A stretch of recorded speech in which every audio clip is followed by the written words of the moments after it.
Hi, I'm Lori Grunin, Senior Editor for CNET, and this is the Canon Powershot G1 X. What you think about the G1 X depends upon whether you view it as a cheap alternative to the Fujifilm X100 or as an expensive competitor to a lot of other fixed and interchangeable lens models.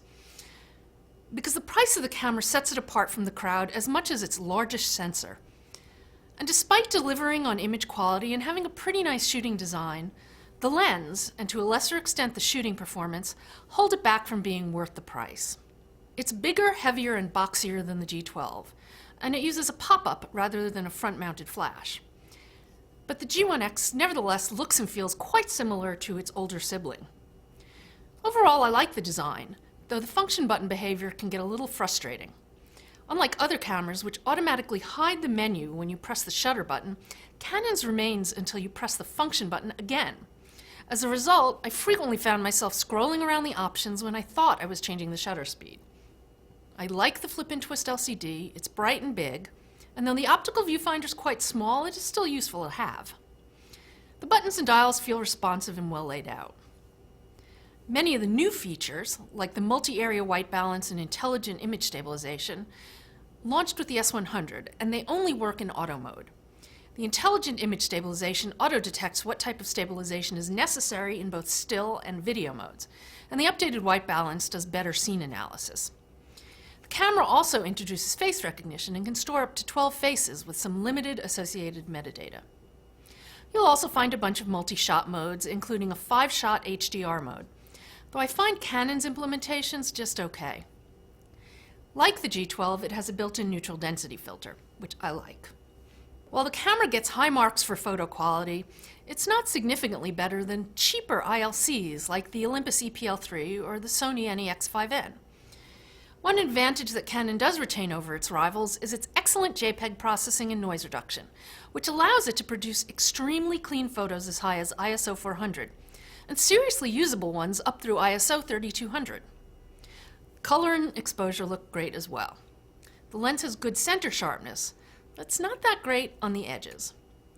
Movies look fine for casual shooting. They've got decent sharpness and exposure with minimal rolling shutter, but there's quite a bit of aliasing and there's a relatively narrow tonal range. Unfortunately, the G1 X gets relatively low marks for performance, in part because of its sluggish shot-to-shot speed.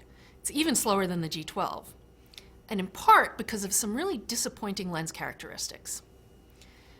The camera doesn't feel as sluggish to shoot with as the data would imply, but also I probably didn't notice because I spent a disproportionate amount of time dealing with this small aperture lens and its bizarre focusing distance constraints.